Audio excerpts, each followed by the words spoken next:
Hai semua, nama saya Agustino dengan NIM 211010-128. Jadi hari ini saya akan mempresentasikan 3 jenis pelanggaran etika bisnis yang ada di Indonesia 10 tahun terakhir ini. Adapun 3 jenis kasus 10 tahun terakhir ini yang saya ambil terdapat di data sebelah saya, yaitu kasus yang pertama, kasus pelanggaran etika bisnis oleh pabrik kembang api Kosambi. Yang kedua, kasus pelanggaran etika bisnis pemecatan karyawan Indosiar secara sepihak. Yang ketiga, kasus pelanggaran haki pada Samsung dan Apple. Di sini saya menceritakan kasus yang pertama, yaitu kasus pelanggaran etika bisnis oleh pabrik kembang api Kosambi.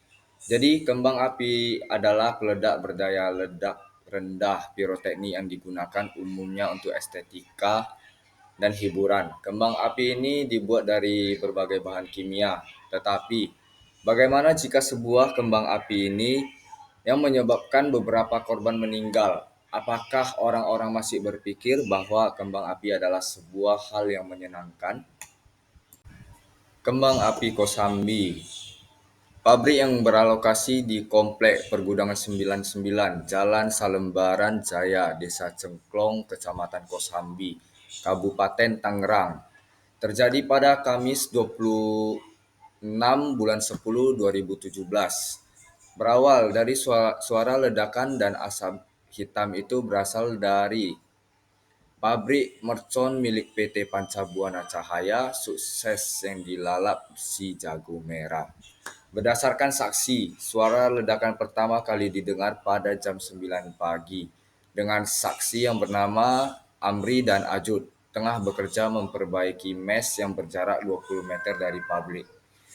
Ini berdasarkan di samping saya dapatkan dari Google Web kebakaran pabrik kembang api. Pemilik dipanggil 7 saksi perisau.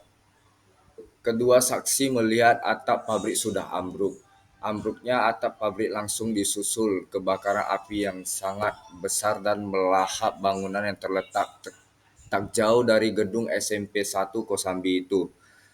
Setelah 1 jam yang lewat, petugas damkar pun telah tiba di lokasi. Petugas kesulitan untuk mencari akses masuk karena pintu utama pabrik semua keadaan dalam terkunci dan api pun terpadam sekitar jam 12 siang. Tercatat tercatat 103 orang korban, di antara lainnya 47 orang tewas dan 46 orang mengalami luka-luka parah dan ringan. Nah, tragedi yang mengenaskan hingga menewaskan karyawan dapat diyakini sebagai dari pelanggaran aturan. Ada 4 jenis pelanggaran yang dilakukan oleh perusahaan ini. Yang pertama, satu, izin usaha. Izin usaha ini pastinya harus ada dalam setiap perusahaan. Mungkin mereka tidak ada perizinan usaha. Jadi yang kedua, kesehatan dan keselamatan kerja atau K3. Mungkin perusahaan ini tidak ada sertifikasi dalam K3 yang seperti saya bilang tersebut. Yang ketiga, mempekerjakan anak di bawah umur. Dengan mempekerjakan anak di bawah umur ini tidak boleh karena ya tidak baiklah. Nah, yang terakhir, tidak terdaftar BPJS Ketenagakerjaan. Ya, itu merupakan salah satu faktor ya yang tidak baik untuk perusahaan karena tidak ada BPJS Ketenagakerjaan. Polisi telah menetapkan sang pengusaha yang bernama Indra Liono sebagai tersangka. Indra terjerat pasal 359 KUHP tentang kelalaian yang menyebabkan orang meninggal dan pasal 74 yang bernama Juntok, pasal 183 Undang-Undang Nomor 13 Tahun 2003 tentang Ketenagakerjaan. Andri Hartanto selaku Direktur Operasional Pabrik dan Subarna Ega selaku tukang las untuk ditetapkan sebagai tersangka. Indra dan Andri dan Ega dikenakan pasal 359 KUHP tentang kelalaian yang menyebabkan kematian dan pasal 188 KUHP tentang kelalaian yang menyebabkan kebakaran dengan ancaman hukuman di atas 5 tahun penjara. Nah, Andri sudah ditahan, sementara Ega masih dalam DPO. Kita memasuki kasus kedua, yaitu kasus ini pemecatan karyawan Indosiar secara sepihak. Nah, puluhan karyawan PT Indosiar Visual Mandiri pada Kamis 11 Maret 2010 kembali mendemonstrasi dengan cara memblokade pintu masuk kantor Indosiar di Jalan Damai nomor 11 Daan Magot Raya, Jakarta Barat. Bukan cuma itu, demonstran juga membentangkan sejumlah poster dan spanduk yang mewakili perasaan mereka. Dalam unjuk rasa tersebut, demonstran memprotes manajemen Indosiar yang memecat mereka secara sepihak. Para karyawan yang memblokade Jalan Damai pun mengakibatkan Jalan Daan Magot Raya macet total. Menurut Ketua Serikat Karyawan Diki Irawan, pihak manajemen tidak adil dan pilih kasih dalam hal pemecatan. Karena itu, karyawan yang terlontar mendemo menuntut keadilan. Selain itu, demonstran juga menuntut pembayaran upah yang belum dibayarkan kepada perusahaan. Hingga tulisan ini disusun manajemen Indosiar belum memberikan keterangan terkait kasus ini. Dalam hal ini, Indosiar telah melanggar UU Nomor 13 Tahun 2003 tentang Ketenagakerjaan. Disebutkan bahwa Pasal 1 tentang PHK yang berakhirnya dan kewajiban antara pekerja dan pengusaha yang telah terjadi kesepakatan kerja dengan dua belah pihak. Diatur dalam bab 9 pasal 50 mengenai hubungan kerja yang berakhirnya apabila waktu yang ditentukan berakhirnya masa atau pekerja telah meninggal dunia. Selain itu, PHK ada baiknya juga jika perusahaan memberikan kebijakan berupa pesangon dan telah membayar seluruh kewajibannya dalam hal membayar upah karyawannya. Merupakan kewajiban yang mutlak yang harus diterima seorang karyawan, yaitu setiap pekerja berhak memperoleh penghasilan yang memenuhi kehidupannya yang layak bagi kemanusiaannya. Dan pemberian pesangon itu telah ditetapkan oleh pemerintah dalam pasal 156, yaitu yang pertama, dalam hal terjadi PHK, pengusaha diwajibkan membayar uang pesangon dan atau uang penghargaan masa kerja dan uang pergantian hak yang seharusnya diterima oleh seorang karyawan.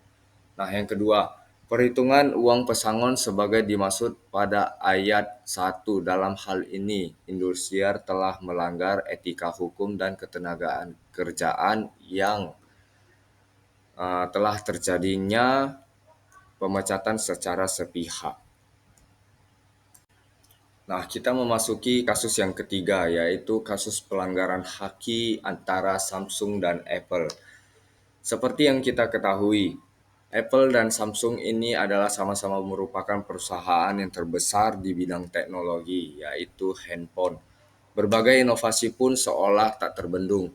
Kedua perusahaan ini tersebut sama-sama berlomba untuk memberikan inovasinya yang terbaru guna kedua perusahaan tersebut pun harus berakhir di meja hijau dikarenakan Apple yang mengajukan tuntutan kepada Samsung pada tanggal 15 April 2017 dikarenakan ada kasus pelanggaran haki terhadap Samsung dengan Apple. Nah, juri di sebuah pengadilan di Silicon Valley memberikan tuntutan sebesar 3,3 triliun kepada Samsung dikarenakan Samsung menjiplak sejumlah fitur-fitur pada ponsel atau yang menyamai iPhone dan tablet iPad untuk ponsel keluarannya. Pengadilan pun memutuskan bahwa pabrik akan membayar yang harus diterima oleh tuntutan pada Apple tersebut. Nah, berdasarkan bukti yang dihadirkan dalam persidangan ini, Samsung juga dianggap melakukan pelanggaran etika bisnis pada produk iPhone, termasuk data perbandingan antara Galaxy X S dengan iPhone yang juga merekomendasikan agar Galaxy S dibuat dan bekerja lebih mirip seperti iPhone 4S. Hal ini menunjukkan bahwa Samsung telah melakukan pelanggaran etika bisnis dengan mencoba untuk mengkloning atau menyamai dengan produk Apple tanpa seizin pun. Dalam kasus ini bahwa masalah melalui hukum antara Apple telah mengajukan tuntutan duluan kepada pihak Samsung yang telah melanggar hak paten dalam UU nomor 14 tahun 2001 tentang hak paten adalah hak seorang pemilik paten memiliki hak untuk memutuskan siapa yang boleh atau tidaknya menggunakan penemuan hak patennya tersebut. Nah, terima kasih untuk saya menjelaskan ketiga kasus ini. Semoga bermanfaat dan semoga bisa mengaplikasikan kepada teman-teman semua. Terima kasih. Sekian, mohon maaf jika saya ada kesalahan kata. Saya minta maaf sebelumnya. Terima kasih atas penjelasannya yang diberikan.